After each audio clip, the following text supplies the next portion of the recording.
자, 오늘 우리들에게 주신 하나님의 말씀 두 군데인데요. 먼저 마태복음 5장 13절에서부터 16절 말씀입니다.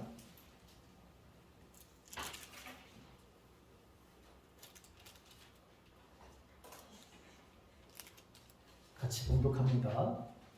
너희는 세상의 소금이니 소금이 만일 그 맛을 잃으면 무엇으로 짜게 하리요? 후에는 아무 쓸데없어 다만 밖에 버려져 사람에게 밟힐 뿐이니라. 너희는 세상의 빛이다. 산 위에 있는 동네가 숨겨지지 못할 것이고 사람이 등불을 켜서 말 아래 두지 아니하고 등경 위에 두나니 이러므로 집안 모든 사람에게 비치느니라. 이와 같이 너희 빛이 사람 앞에 비치게 하여 그들로 너희 착한 행실을 보고 하늘에 계신 너희 아버지께 영광을 돌리게 하라. 자, 구약에 있는 말씀 다니엘서 6장 10절에서부터 17절까지 말씀 역시 함께 우리 공독합니다.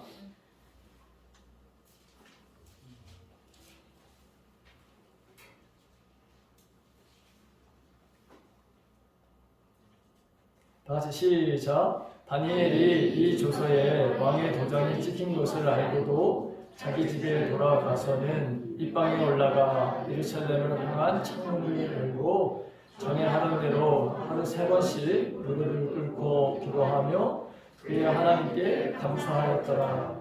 그 무리들이 모여서 다니엘이 자기 하나님 앞에 기도하며 간구하는 것을 발견하고 이에 그들이 나가서 왕의 금령에 관하여 왕께 아뢰되 왕이여 왕이 이미 금령에 왕의 도장을 찍어서 이제부터 30일 동안에는 누구든지 왕 외에 어떤 신에게나 사람에게 구하면 사자굴에 던져 넣기로 하지 아니하였나이까 하니 왕이 대답하여 이르되 이 일이 확실하니 메대와 바사에 고치지 못하는 기대리라 하는지라. 그들이 왕 앞에서 말하여 이르되 왕이여 사로잡혀온 유다 자손 중에 다니엘이 왕과 왕의 도장이 찍힌 금령을 존중하지 아니하고 하루 3번씩 기도하나이다 하니 왕이 이 말을 듣고 그로 말미암아 심히 근심하여 다니엘을 구원하려고 마음을 쓰며 그를 건져내려고 힘을 다하다가 해가 질 때에 이르렀더라. 그 무리들이 또 모여 왕에게로 나아가서 왕께 말하되 왕이여 메대와 바사의 죄를 아시겠느냐.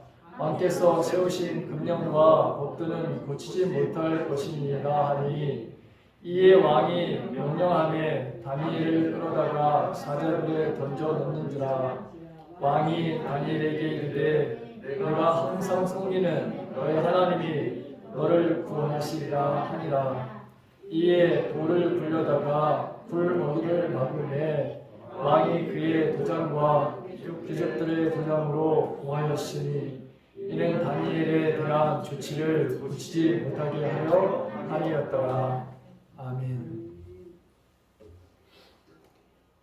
믿음은 드러납니다. 여러분, 두 번째 시간입니다. 믿음은 한마디로 드러남, 나타남, 보여집니다. 믿음은 이렇게 한 점이 아니라 선입니다. 긴 선입니다. 왜 그러느냐? 믿음은 행동이 따르기 때문에 흔적을 남기게 되어 있습니다. 자국을 남깁니다. 믿음은 숨길 수가 없습니다. 성령 하나님이 내 안에 계시면 반드시 그분은 나를 통해서 자신이 누구신지 드러내십니다. 성도라고 하는 것은 삼위일체 하나님이 내 안에서 어떤 사람인지를 보여주고 나타내게 되는 그런 존재들입니다. 주님은 제자들에게 나를 본 사람은 하나님을 본 자다 이렇게 말씀을 하신 적이 있어요. 빌립이라고 하는 제자가 하나님을 보여달라고 그렇게 예수님에게 요청하셨을 때 하신 말씀이기도 한 거예요. 마찬가지로 우리를 보면 예수님이 보여야 되는 것이죠. 내가 아직 온전하지 못해서 그렇지 본래 우리는 그런 존재라고 하는 것입니다. 내 모습을 보면 하나님, 삼일체 하나님이 보여야 된다고 하는 것입니다. 여러분, 누군가 어제 저녁에 윤순재 집사님에게 누군가 선물로다가 100억을 줬다 생각을 해보세요. 잠 주무셨을까? 못 주무셨을 것 같아. 선물로 그냥 100억을 그냥 가지세요. 여러분, 그러면 아마 주무시지 못했을 거예요. 그렇죠? 네.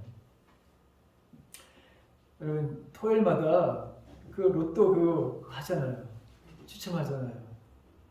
근데 만약에 제가 그런 생각을 했어요. 설교 좀 하다가 만약에 1등이 25억인데 당첨됐다고 하자. 그럼 나는 어떤 표정을 지을까 생각을 해봤어요. 근데 요즘은 여러분 25억도 그렇게 크게 여기는 그런 그 돈이 아닌 이렇게 여기는 바라는 시대가 되어서 참 안타까워요. 굉장히 이렇게 큰 행운을 맞아도 이게 감사하지 못하는 바로 시대가 돼버렸어요. 요즘에 웬만한 서울에 있는 집 가격이 여러분 기본 다 20억대요. 세금 내고 뭐 하면 여러분 못 사요. 20억 맞아도 웬만한 집을 여러분 못 사요. 제가 서울에서 살다 왔잖아요. 근데 그 성수동이라고 하는 그 지역에 뚝섬고 앞에 거기다가 50층 높이로다가 건물을 지었거든요. 근데 제가 여기 오고 난 다음에 이제 다 완공이 되긴 됐지만, 근데 거기 집 한 채 기본 얼마인지 아십니까? 지금 오른 가격 말고 그 당시에 거기 50억이었어요. 네, 50억이 50억. 그러니까 25억 해도 여러분 못 사. 안 돼. 왜냐면 지금 그게 거기가 한 80억 막 이렇게 가요. 그러니까 25억을 만약에 로또 맞아도 이게 뭐야 하면서 짜증을 낼 사람들이 있어요. 지금 이렇게 돼버렸어요. 근데 만약에 제가 25억을 맞았으면 난 짜증 안 냈을 것 같아. 엄청 좋아했을 것 같아. 예. 그래가지고 우리 교인들 전세 사는 사람들에게 내가 다 주려고 했어. 다 주려고. 왜? 너무 힘들어. 여러분, 저는 집이 있어요. 정말 하나님의 은혜죠. 정말 하나님의 은혜입니다. 성도는 내가 누구인지를 알고 살아가는 사람들입니다. 내가 누구인지 모르면 인생의 방황이 시작되는 거예요. 방황이. 끝없이 인생에 방황하다가 인생을 망치는 사람들이 허다한 그런 시대에 우리가 살고 있습니다. 제가 청소년 시절 때에, 여러분, 청소년은 어떤 존재들이냐?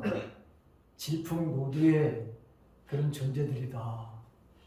그 다음에 럭비공 같은 존재들이다. 이렇게 배웠거든요. 왜 이런 말이 나왔을까요?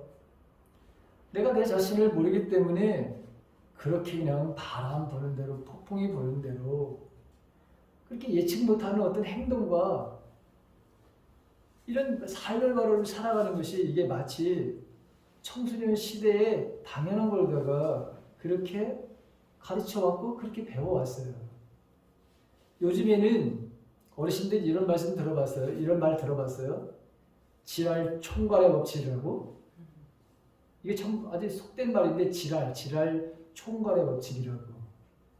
아이들이 말이죠. 할 거 다 해야 된다는 거야. 그래서 이 사람 더 이상 이것저것 다 하다가 이제 끝까지 차게 되면 그때서부터 이제 안 한다는 거예요. 그래서 세상 말로 지랄 총괄의 법칙이 있는데 그걸 인정해야 된다. 여러분, 근데 그건 세상적인 이야기예요. 저는 이 말을 저도 속아왔거든요. 만약에 제가 중고등부 시절에 내가 누구인지를 분명하게 알았다면 저는 방황하는 그런 시간이 줄었거나 없었을 거예요. 그 언젠가 여러분 지난 시간인가요? 언제 제가 중고등부 그 설교 시간에 야 내가 소풍 가서 술을 먹고서 완전히 이상한 행동을 한 적이 있었다라고 하는 얘기를 했었어요. 주님은 수천 년서부터 우리가 어떤 존재라는 것을 분명히 알려주셨습니다. 너희는 세상의 소금이야. 세상의 빛이야. 그리스도의 대사란다. 그리스도의 향기, 편지란다. 없는 자 같으나 모든 것을 가진 자라. 왜? 하나님이 나의 아버지셔요.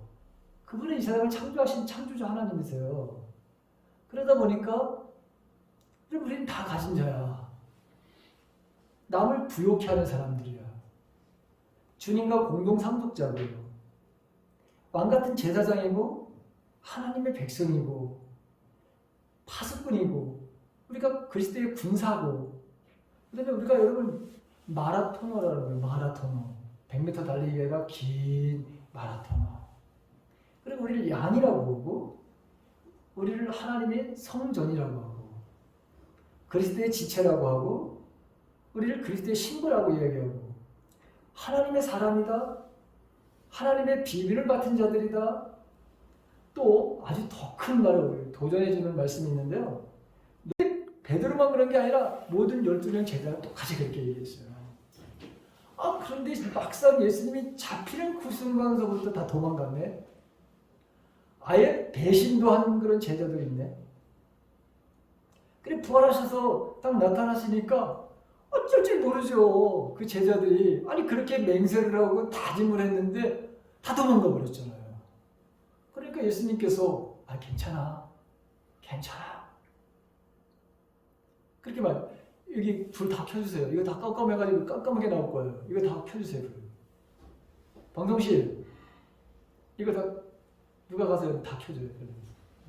네, 설교하다 보니까 너무 깜깜해요. 이거. 자,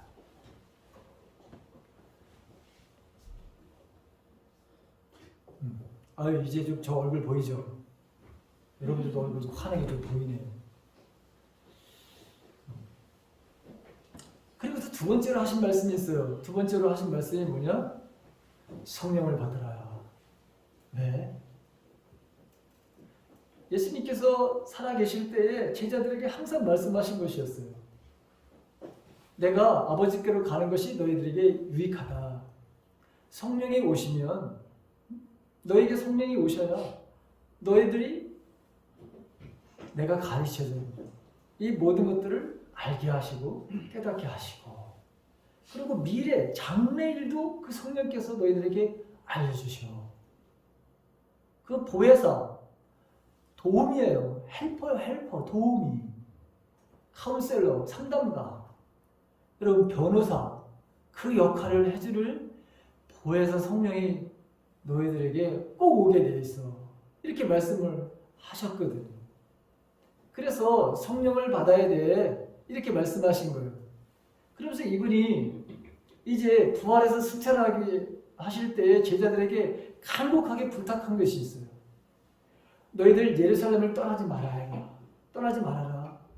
성령이 임하실 때까지 너희들이 예루살렘을 떠나면 안 돼. 그런데 여러분 예루살렘에는 그 당시에 예수를 믿는 사람들은 다 뭐예요?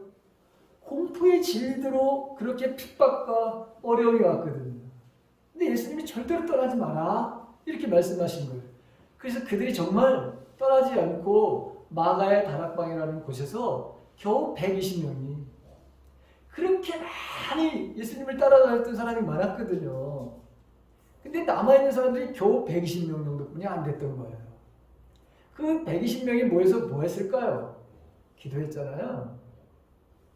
그러니까 거기에 어떤 일이 벌어졌습니까? 성령의 강력한 임재, 성령의 강력한 임재를 경험하게 되니까 성령 충만해지기 시작해서 방언도 하게 돼요. 그리고 베드로를 보십시오. 아예 그렇게 겁쟁이였어요. 도망갔어요. 그리고 멀찍이 따라서 그래도 다른 제자들은 다 도망가는데 그래도 베드로를 말이죠. 멀찍이 떨어져가지고 주님이 어떻게 되나 다 이렇게 살펴보던 사람 중에 한 사람이에요. 그래도. 그런데 보십시오. 성령에 충만하게 되니까 설교를 합니다. 지금 예수 믿으면 어떻게 되는 거예요? 잡혀가는 거거든요. 여러분 죽음이에요. 그런데 당당하게 나가서 복음을 전합니다. 복음을 전할 때 5,000명씩 3,000명씩 회개하고 돌아오는 역사가 일어나게 됐습니다. 거기 돌아오는 사람들이 누구였을까요? 예수님 십자가에 못 박으라고 여러분 선동했던 사람들이에요. 그 사람들이 그 군중들이 예수님을 십자가에 못 박으라고 그렇게 난리치던 사람들이 복음을 전하게 되니까 그들의 마음속에 찔림이 오기 시작했어요. 우리가 그래서 어떻게 해야지만 우리가 구원을 얻느냐? 아주 간단하게 복음을 전하죠. 주 예수를 믿어라. 그리하면 너 내 집이 구원을 얻으리라. 그리고 여러분 회개해야 된다. 이런 말씀을 하시잖아요. 선포합니다. 자, 그러면서 예수님이 또 제자들에게 이런 말씀을 하시죠. 내가 너희를 세상에 보내는데 마치 일이 늑대에게 양을 보내는 것 같다. 그렇지만 너희들이 담대하라. 내가 세상을 이겼다. 이렇게 말씀을 하신 것을 보게 돼요. 마찬가지로 여러분 우리가 세상의 소금인데 왜 여러분 제자들을 세상으로 여러분 보내시는 걸까요? 제자들은 여러분 이 세상으로 나가서 가서 소금 역할을 하라고 보내는 거예요. 삶의 의미를 모르는 사람들,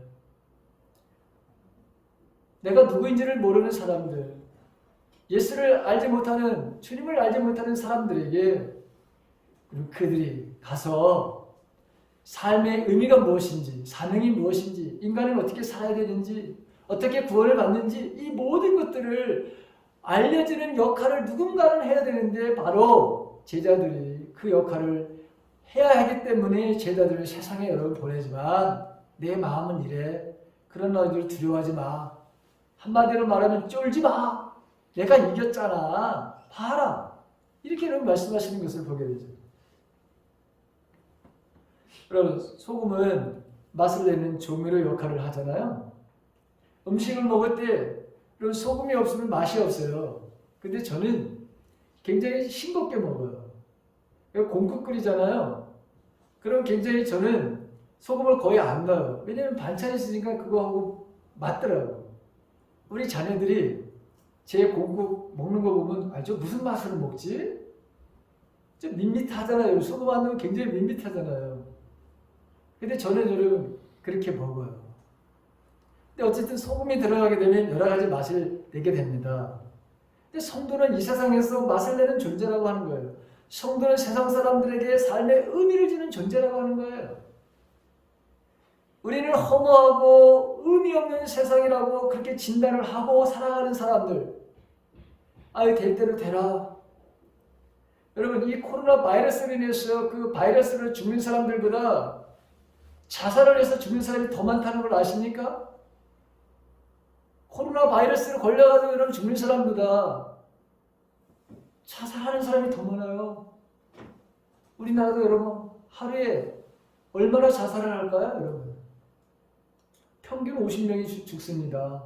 자살을 합니다. 대한민국에서만 하루에 삶에 대한 의미를 발견하지 못하고 특히 여러분 이 코로나 바이러스가 2년 동안 이렇게 되니까 더 삶에 대한 의미를 발견하지 못하는 거예요. 힘들어요. 어려워요. 미래가 보이질 않아요. 그래서 여러분 자살 충동을 일으키는 사람은 얼마나 많은데요. 지금 내일 죽을까? 오늘 죽을까? 아파트에서 떨어 죽을까? 아니면 좀 고상하게 삼척 해수욕장에 가서 물에 빠져 죽을까? 별 생각을 다 하는 사람들이 얼마나 많은지 몰라요. 육체의 정욕과 안목의 정욕과 살림살이에 대한 이 자랑에 온통 빠져가지고 마치 100m를 달려가는 운동선수처럼 그렇게 달려가는 사람들이 세상에 너무 많습니다. 바로 그런 사람들에게 예수 그리스도를 통해서 또 성령이 어떤 분인지를 바로 알려줌으로 인해서 삶의 의미와 삶의 바로 맛을 그 다음에 우리가 어떤 존재고 어떤 사명으로 살아야 되는지에 대한 이 모든 것들을 알려줘야 될 사람들이 바로 너희들이다. 이렇게 말씀하시는 거예요. 여러분 솔로몬을 한번 생각해 보세요. 솔로몬 세상 사람이 추구하는 모든 것들을 다 여러분 맛본 사람이에요. 그런 주변의 국가들로 상대해서 엄청난 큰 규모의 무역을 해서 엄청난 재산을 모았습니다. 얼마나 여러분 그 황금이 많았는지 이 은은 바로 취급도 안 하던 바로 그런 시대였어요. 큰 집을 짓는데 자기가 살 집을 지었잖아요. 13년 동안이나 자기 집을 짓습니다. 아니 자기 집을 짓는데 13년이나 걸린 사람이 있습니까? 네? 정원도 만들고요, 어장도 만들고요, 수많은 노비도 거느리고요, 모든 것을 얻지를 못해요. 얼마나 큰 명예를 얻었는지 모릅니다. 역사상 솔로몬 왕처럼 수많은 사람들의 입에 오르내릴 사람도 없어요. 그의 지혜를 배우기 위해서 모든 나라의 지혜자들, 왕들을 한번 와가지고 그 솔로몬의 지혜를 배우고 통치를 하고 싶은 마음에서 전 세계에서 바리바리 돈을 쌓아가지고 황금을 쌓아가지고 솔로몬을 만나러 오고 그 솔로몬의 지혜를 얻어가지고 통치를 하는 그런 사람들이 얼마나 많은지 몰라요. 얼마나 여러분 지혜로운지. 여러분 그 전도서를 기록한 사람이 누구예요? 솔로몬이잖아요. 아가서를 기록한 사람이 누굽니까? 솔로몬이죠. 시편에 나오는 여러분 이 시편에 시 아버지 다윗도 그랬지만 솔로몬도 엄청나게 여러분 하나님 지혜를 주셔서 이런 지혜에서 이 문학 여러분 이것을 여러분 펼쳤던 사람이 바로 솔로몬이에요. 솔로몬은 정치, 외교, 문화, 예술 여러분 모든 면에서 이와 같은 사람이 여러분 지금도 태어난 사람이 없어요.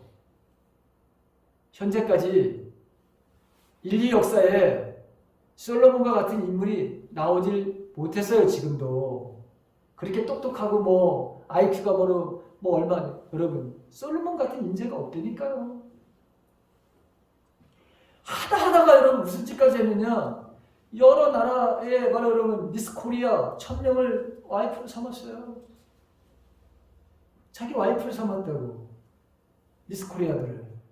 그런데 그가 만족을 여러분 느꼈을까요? 아닙니다. 전도서 1장 1절에 보게 되면 전도자가 이르되 전도자가 누굴 말합니까? 솔로몬입니다.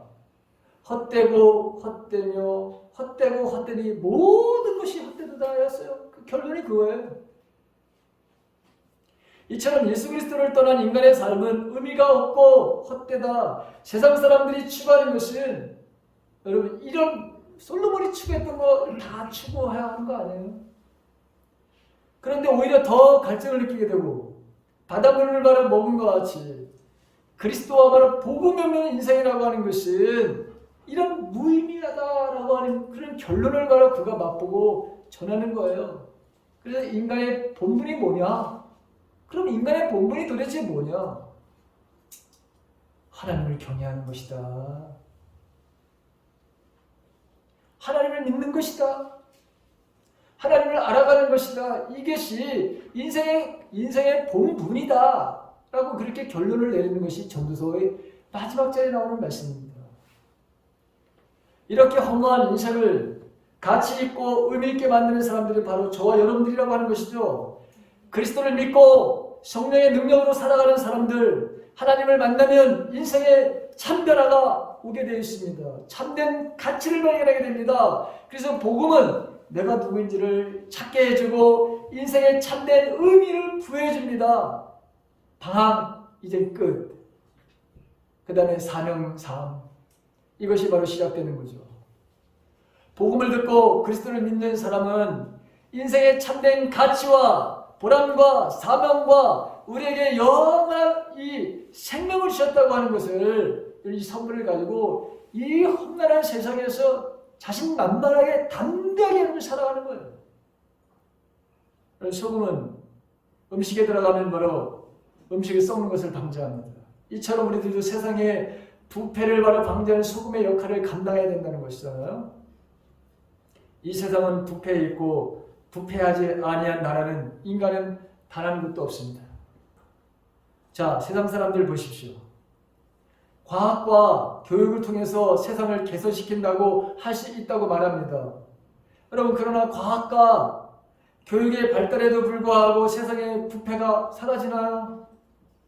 아닙니다. 더욱더 교묘하고 더욱더 여러분 뭐죠? 은밀하게 이 세상은 바로 여러분 뭐죠? 부패하고 썩어져 가는 거예요.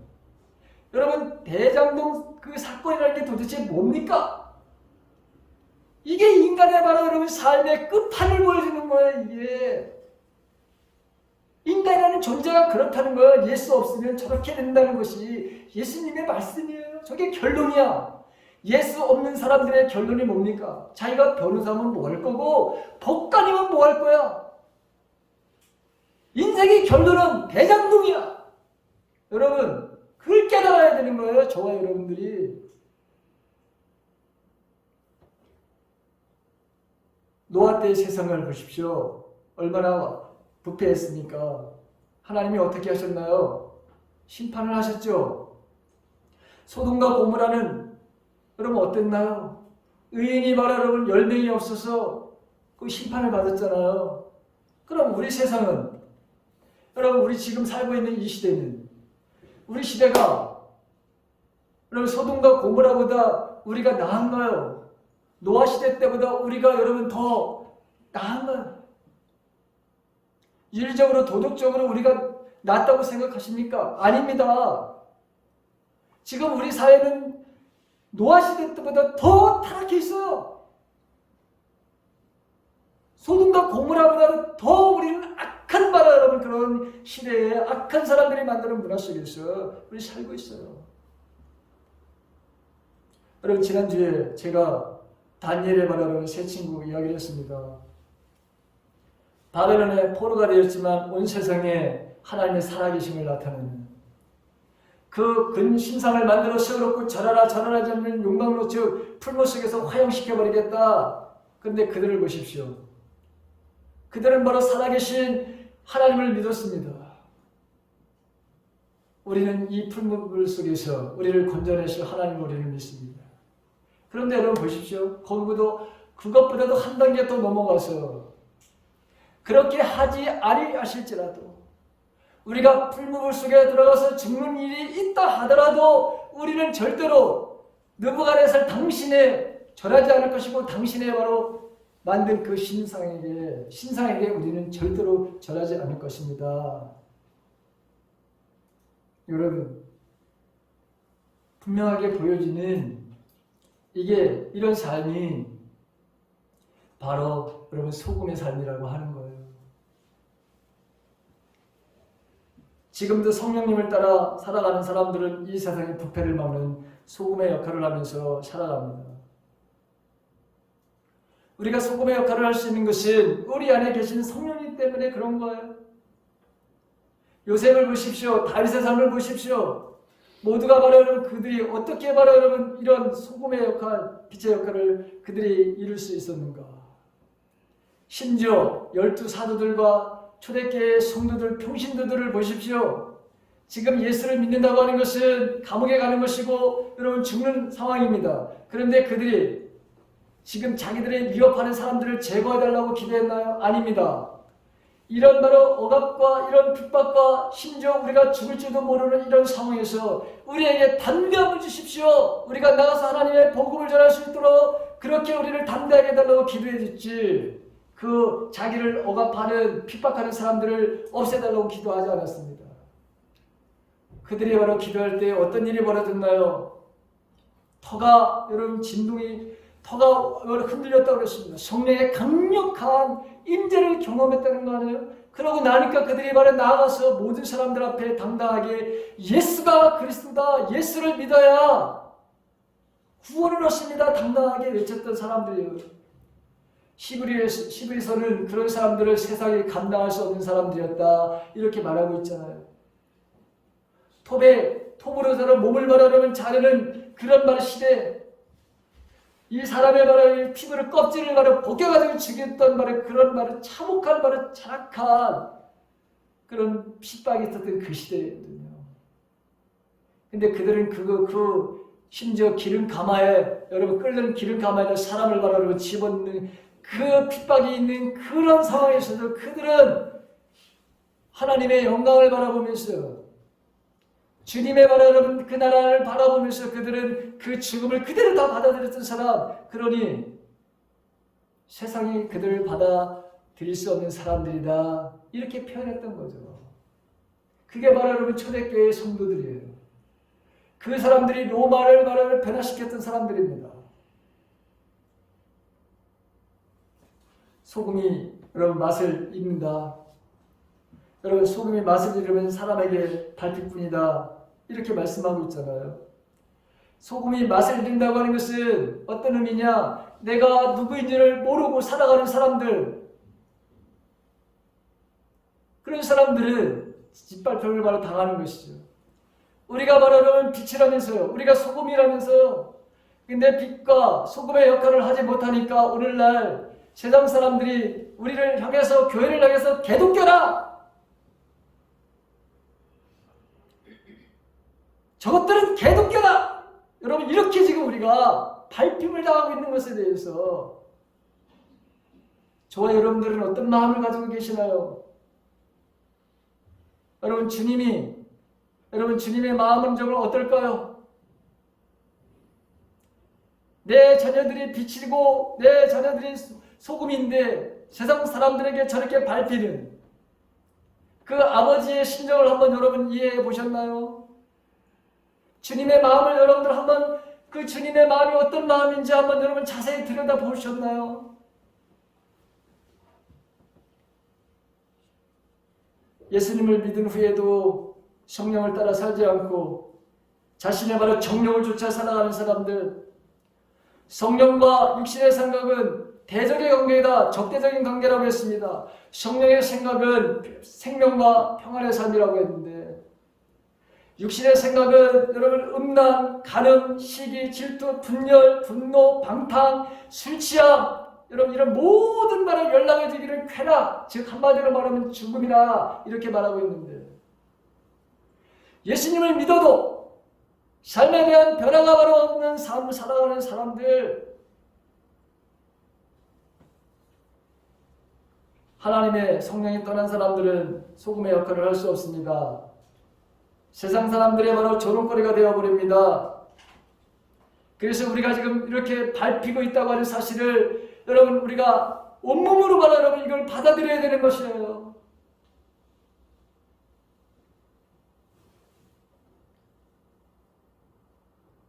꿈과 비전이 없는 사람, 나는 무가치한 존재야, 쓸모없는 존재야 여기면서 여러분 게임, 술, 여자, 도박, 스포츠, 세상의 음악, 이런 것에 미쳐 살아가는 사람들, 삶의 의미가 뭔지, 사명이 무엇인지 여러분 그걸 모르고 살아가는 사람들, 삶에 바로 무기력하게 바로 삶을 살아가는 사람들, 자기 연민에 빠져 살아가는 사람들, 낮은 자존감과 우울에 바로 삶을 살아가는 사람들, 한결같이 내가 누구인지를 바로 모르고 살아가는 사람들은 이런 질병에 여러분 걸릴 수 있어요. 그러한 자들의 공통점은 뭐냐? 내가 누구인지를 모르고 있다고 하는 사실입니다. 너희는 세상의 빛이라, 예수님이 그렇게 말씀하시죠. 나는 세상의 빛으로 와서 참빛이 왔어. 그런데 세상 사람들이 영접을 안 해. 못 알아봐요. 예수님 자신이 빛이다 이렇게 말씀하시면서 우리를 향해서 똑같이 너희는 세상의 빛이야 이렇게 말씀하고 있는 것을 보게 됩니다. 사실 엄밀히 말하면 우리 성령 안에서 그리스도의 빛을 나타내는 반사체는 될 수 있죠. 빛 자체는 바로 될 수가 없습니다. 근데 여러분 빛이라 이렇게 말씀하고 있어요. 빛은 어둠을 밝힙니다. 빛은 어둠을 몰아냅니다. 빛은 따뜻합니다. 여러분 보십시오. 얼마나 따뜻합니까? 바깥을 한번 보십시오. 이게 빛입니다. 자라게 합니다. 나무도 자라게 하고 식물도 자라게 하고 우리의 마음도 자라게 하고 성장시키는 겁니다. 그런데 세상은 어둡습니다. 밝은 모습보다 어두운 것들이 더 많습니다. 여러분 하루 살면 여러분 그 인터넷 들어가 보십시오. 신문에 바로 사면을 한번 보십시오. 기가 막힌 일들. 정치적인 면을 보십시오. 기가 막힌 일들이 바로 여러분 이 세상을 지배하고 있지 않습니까? 너희는 세상의 빛이다. 산 위에 있는 동네가 숨겨지지 못할 것이요. 이렇게 말하고 있습니다. 여러분 소금과 빛은 역할이 같아요. 다른 존재에게 영향을 미친다고 하는 것이요. 소금은 바로 여러분 은밀하게 역사하죠. 그 안으로 스며들어 사람들의 눈에 보이진 않지만 분명히 바로 여러분 영향력을 미치고 있어요. 그러나 빛은 밝게 드러납니다. 바깥으로 발산됩니다. 빛이 비치기에 사람들의 바로 여러분 눈에 환하게 보입니다. 산 위에 있는 동네가 숨기지 바로 못할 것이다 라고 하는 것이 그것이죠. 그래서 신앙은 뭐냐? 신앙은 바로 여러분 드러냅니다. 나타냅니다. 보여주는 것이다. 여러분 믿음은 바로 그런 것이다. 제가 여러분 서두에 이런 말씀을 드린 이유가 여기에 있는 거예요. 예수님은 우리를 세상에 가장 잘 보이는 곳에 우리를 두시려고 해요. 그런데 사람들은 바로 여러분죠 숨어버려요. 어두운 데로 바로 숨어버려요. 오늘 보게 되면 산 위의 동네에 관한 비유를 말씀하시는데 예수님은 산 위에 높이 있는 동네가 사람들에게 수인해 줄 수 없다 이렇게 말씀하고 있습니다. 예루살렘도 베들레헴도 나사렛도 모두가 산 위에 있는 동네들이고요. 이 산들은 바로 나무가 별로 없어요. 왜냐하면 돌산이야. 돌 위에다가 바로 지어졌기 때문에 숨겨지지 못하는 거죠. 왜? 낮에는 햇빛이 들어와서 여러분 집 모양이 다 보이고 그럼 밤에는 언덕 위에 바로 여러분 집을 다 졌기 때문에 거기다가 여러분 불을 피우게 되면 불을 바로 밝히게 되면 언덕 위에 있는 모든 집들이 더 환하게 보이게 돼 있어요. 우리가 바로 여러분 이런 빛이라고 하는 거예요. 그런데 이 빛들이 바로 어디에? 여러분 말 속에 숨으려고 해요. 말 속에. 오늘 보게 되면 등불을 켜서 말 안에 들지 않는다 이렇게 돼 있잖아요. 여러분 말이라고 하는 거 아죠? 저희가 방앗간을 했거든요. 그래 우리 집에는 굉장히 대박이 많았어요. 여러 가지 대박이 많았어요. 불을 켜서 여러분 불을 켜는 이유가 어디냐? 환하게 하기인 거 아니에요? 그 말하다가 여러분 집어넣으려고 불을 켜는 건 아니잖아요. 그렇죠? 근데 오늘날 주님께서 우리들에게 세상에 보내는데 그런데 이 빛들이 다 어디에 들어가려고 하냐면 요 말 속에 들어가서 별난 짓을 다 하는 거야. 보이지 않는다고. 거기 들어가서 온갖 비리를 다 저지르고 온갖 간음의 말의 역사를 만들어내고 하나님이 안 보인다고. 그런데 여러분 숨었다고 해서 하나님이 정말 모르실까요? 창세기 1장을 보십시오. 범죄하고 그들이 숨어버렸어요. 나무 뒤에 숨었어요. 얘들아 어디 있니? 여러분 하나님이 모르셔서 얘들아 어디 있니 물으셨습니까? 아니에요. 하나님은 알고 계신데도 불구하고 당당하게 그 부끄러움을 마저 여러분 지금 나하고 다시 대면을 하자고 하는 직면에 대한 회피하는 그 인간의 바로 그 모습을 바로 아니야 너희들이 회피한다고 숨었다고 해서 문제가 해결되지 않아. 당당하게 재진 그 모습으로 나에게 나와라. 여러분 보십시오. 예수님도 우리를 그렇게 초청하시죠. 세상의 진진자들은 다 내게로 와라 이렇게 말씀하시잖아요. 그런데 우리는 이 소금이라고 여기고 빛이라고 여기는 이 사람들 근데 사실은 그걸 모르기 때문에 자기의 정체성을 모르기 때문에 밖에 나가가지고 해서는 안 되는 일들을 바로 하다 보니 세상을 더 캄캄하게 만들고 어둡게 만들고 맛을 잃어버린 세상 사람들이 우리를 개독교라 이렇게 부르는 거예요. 이와 같이 너희 빛이 사람 앞에 비치게 하여 그들로 너의 착한 행실을 보고 하늘에 계신 너희 아버지께 영광을 돌리게 하라. 여러분 빛과 소금의 역할에 두 가지를 바라로 말씀하시는 걸 보게 됩니다. 먼저 너의 착한 행실을 보게 하라. 착한 행실을 볼 것이다, 보여주는 것이다 이렇게 말하고 있는 거예요. 왜 숨길 수가 없어? 예수님이 너 안에 계시면, 성령 하나님이 너희 안에 계시면 결코 우리가 숨길 수가 없어. 그냥 드러나게 돼 있고 보여지게 돼 있다라고 하는 것이죠. 한국의 슈바이처로 불리는 문창모 장로님이라고 하는 분이 계셨어요. 의료계는 물론이고 교육계, 정치계, 종교계에 아주 커다란 말로 그런 영향력을 미쳤던 유명한 말로 장로님이셔요. 감리교 장로님. 96세에 돌아가셨어요. 강원도 원주에서 이비인후과를 개원하고 43년 동안 같은 장소에서 진료를 하셨습니다. 그분은 진료할 때마다 투철한 사명감을 가지고 하셨습니다. 국회의원도 하셨어요. 이분이 국회의원 시절에 서울에서 원주가 여러분 가깝지 않잖아요. 국회 일정이 끝나면 무섭게 바로 여러분 병원으로 달려가시는 거예요. 그분은 바로 하나님이 부르시는 직전까지 진료를 했습니다. 시골에서 일 때문에 낮에 시간 내가 힘든 환자를 위해서 이분은 매일 새벽 아침 6시 30분에 어김없이 병원 문을 여셨어요. 누구를 위해서? 농민들을 위해서. 어느 기자가 이런 질문을 했습니다. 장로님, 은퇴하실 때가 훨씬 지나셨는데 진료를 계속하고 계십니까? 이제 좀 쉬어도 되지 않습니까? 그렇게 물었더니 하나님이 나에게 의사의 사명을 주셨기 때문에 눈 감는 순간까지 진료를 멈추지 않기로 약속했습니다. 의사가 된 것이 하나님의 사명이고 그 직업을 통해서 이웃에게 착한 일을 바라 여러분죠 보여주었던 거예요.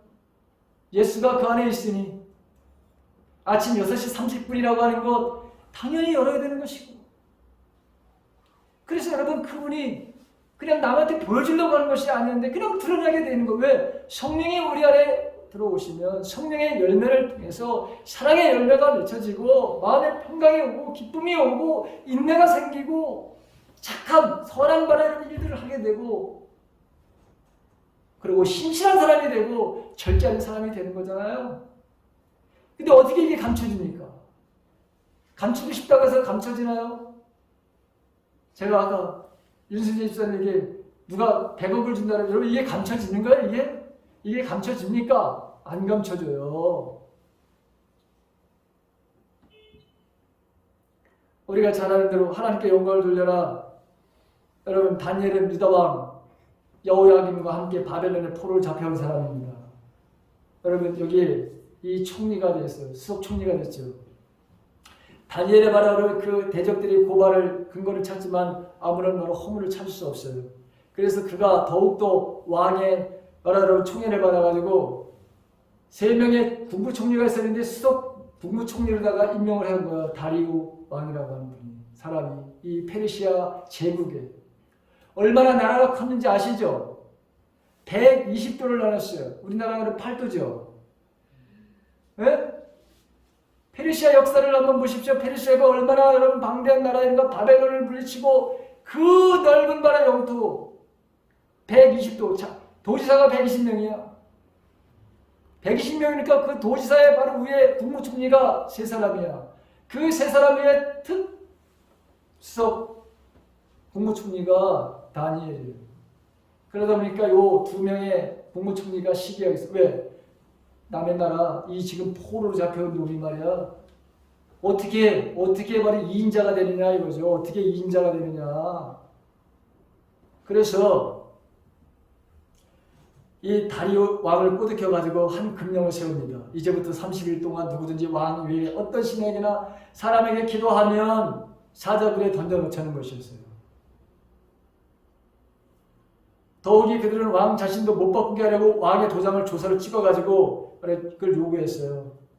어리석게도 여러분 이 다리오 왕은 그들의 부탁을 여러분 들어주고 근심하죠. 오늘 보십시오. 성경에 보게 되면 밥도 안 먹었어. 못 먹고 근심하는 거야. 왜? 저 다니엘이 있어야 이 120도의 이 모든 행정적인 것이 이게 돌아가는데 만약에 다니엘이 없으면 내가 그걸 할 수가 없다니까 너무 근심이 되는 거예요. 너무 걱정이 되는 거예요.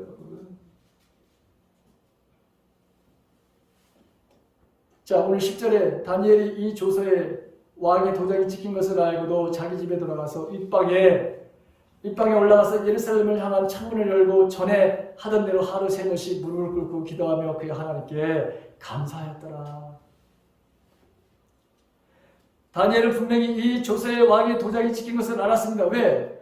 수석 총무가, 수석 여러분 국무총리가 그걸 모를 리가 있겠습니까? 자기 앞에서 도장을 찍었는데. 사자박이 된다는 사실을 알았습니다. 그런데도 그는 전혀 아랑곳하지 않고 하루 3번씩 평상시에 무릎을 꿇고 예루살렘을 향해서 하나님께 기도했던 바로 그 기도의 삶을 살게 됩니다. 보십시오. 이런 위기 속에서도 여러분 주님을 섬기는 사람, 이게 여러분 멈춰지나요? 안 멈춰지는 거예요, 여러분. 죽음 앞에서 사자굴에 들어간다 하더라도 여러분 멈출 수가 없는 거예요. 다니엘도 선한 삶을 통해서 하나님께 영광을 돌리죠. 어떻게 됩니까, 여러분? 사자굴에서 사자의 입을 막으시죠, 하나님께서. 그리고 그렇게 모일해서 죽이려고 했던 모든 사람들을 다 죽여버리죠. 그러면서 유명한 조서가 하나 내립니다. 여러분 읽지는 않았지만 6장 25절과 26절에 성경은 이렇게 기록되어 있어요. 그때 다리우스 왕은 전국에 사는 민족과 언어가 다른 뭇 백성들에게 조서를 내렸다. 쉬운 성경입니다. 내 백성에게 평화가 넘치기를 바란다. 내가 다음과 같이 법령을 공포한다. 내 나라에서 나의 통치를 받는 모든 백성은 반드시 다니엘이 섬기는 하나님을 공경하고 하나님을 섬겨야 된다. 두려워해야 된다. 살아계신 하나님이 영원히 다스리신다. 그 나라는 멸망하지 않으며 그의 권세는 무궁하다. 내가 왕이 아니다. 여러분 다리우스 왕이 자기가 여러분 120도라고 하는 그 도를 다스리는 내가 진정한 왕이 아니라 다니엘이 믿는 그 하나님이 진정한 왕이다.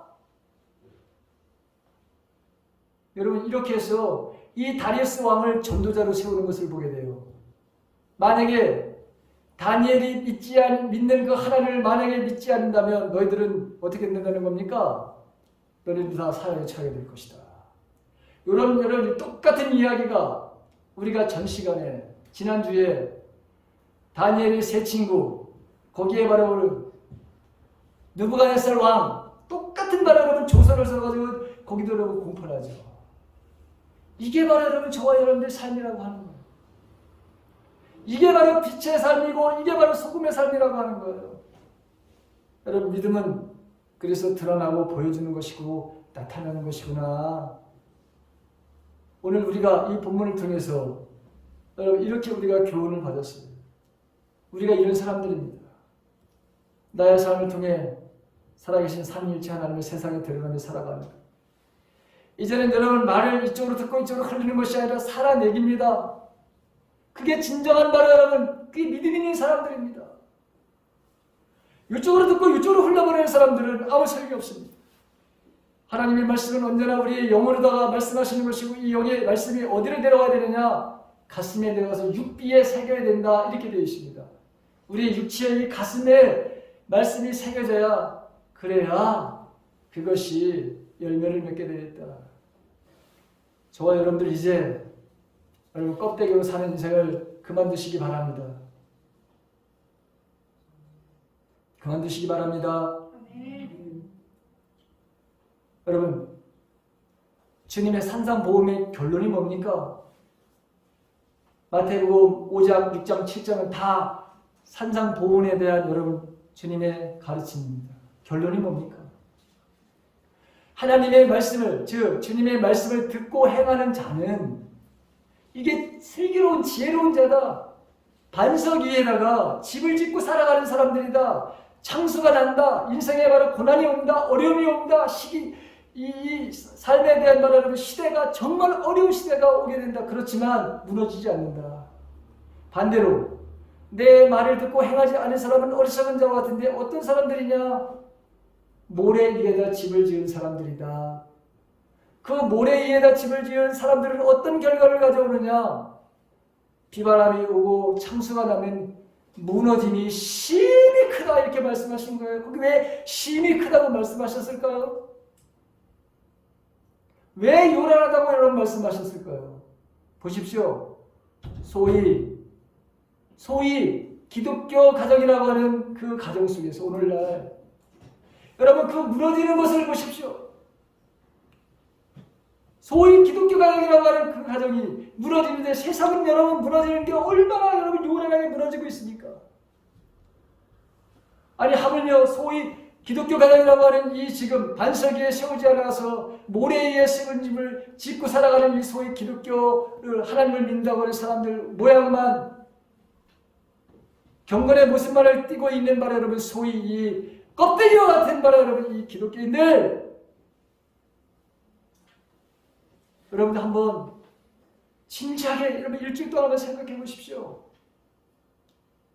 나는 빛으로 살고 있는가? 나는 소금으로 살고 있는가? 나는 그리스도의 대사로 살고 있는가? 향기로 살고 있는가? 여러분 나의 정체성에 대해서 이것이 해결이 안 되면 여기에 대한 말은 대답이 없다면 여기에 대한 말은 여러분들이 주님 앞에서의 대답 해결을 못 받는다면 여러분들은 밟히는 존재입니다. 세상 사람들이 여러분들을 밟을 겁니다. 저도 밟을 것입니다. 우리가 바로 밟히게 될 것입니다. 여러분 밟힌다는 게 뭘까요? 지옥으로 간다는 얘기입니다. 쉽게 말하면 지옥 간다는 얘기예요. 이 말이 우리 명심해서 하나님의 말씀을 가슴에 담고 이제 살아내는 삶을 살아야 되는 거예요. 듣는 거 거기 만족하지 말고 살아내기야. 이제 살아내기야. 적용하는 삶을 살아가는 거예요. 그 삶이 있기를 주님의 이름으로 간절히 바랍니다. 네.